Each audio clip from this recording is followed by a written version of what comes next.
SIP is moving very much down the development paradigm. So it was originally very much a research-based institution, then it was research for development, and now it's research and development. So it's moving down, I think, the right paradigm there.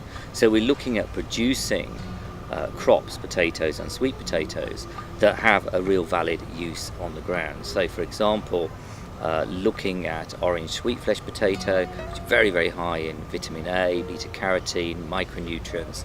One of the biggest challenges that we have is around child nutrition, certainly in South Asia, in India, where you have statistics like 49%, this is last year's statistic, of children under the age of 5 are stunted, and that's a very, very clear sign of malnutrition. There's more people living in one part of Asia than the rest of the world combined.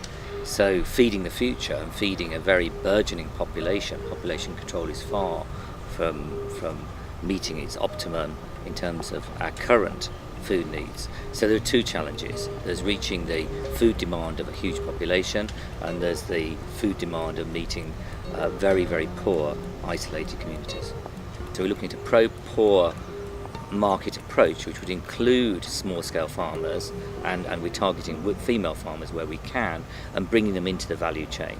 So we're looking at value addition through processed foods, we're looking at fresh potatoes to market, so increasing storage capacity to manage glut so that people get a better farm price at the gate. But we're not taking middlemen out of that chain. We're trying to engage with private sector to start to build the demand for potatoes and therefore drive supply and then income. Well, climate change is impacting upon Asia. I mean, it's difficult to make the links yet, I mean, in terms of what we have, but certainly in Central Asia is a huge arid plateau, and there we've seen temperature rises of over 1 degree over a century. Now, it's predicted that that increase is rapidly going up. So in the next 25 years, we're looking at another 1%. And that's where the highest level of temperature rise is happening globally, is in Central Asia.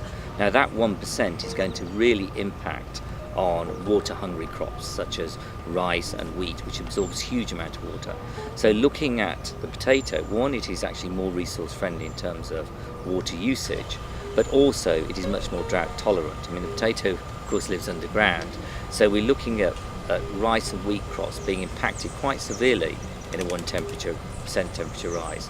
The potato has no impact at all if we can breed drought-tolerant potatoes that have high resistance to abiotic stress. I think we bring something quite significant and quite new, to be honest. I mean, Asia is particularly vulnerable to disaster. Around 87% of people affected by natural disasters globally live in Asia, because you have huge densities of population, and we obviously are vulnerable to cyclonic and earthquake activity. So we know, and flooding and drought. So we know that it's got big impact.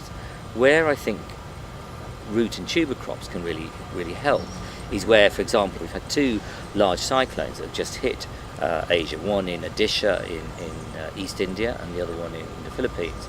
And in both instances we were working there. We have projects on the coast with sweet potato. Now the damage that was done to crops, it was nearly 100% crop loss across rice and wheat.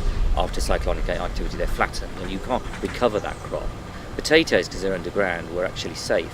Where you'll make the very biggest changes in development in Asia is going to be impacting upon marginalisation, and that includes women. Women are very marginalised, so putting in sweet potato as a crop or potato actually starts to generate income very rapidly for these women. They can sell it and they start to come back into an income stream. So as a pro-poor and pro-gender crop, potatoes are very, very useful for women. They can be grown on very small holdings. Women don't tend to have great access to land, and they're easily farmed and marketed.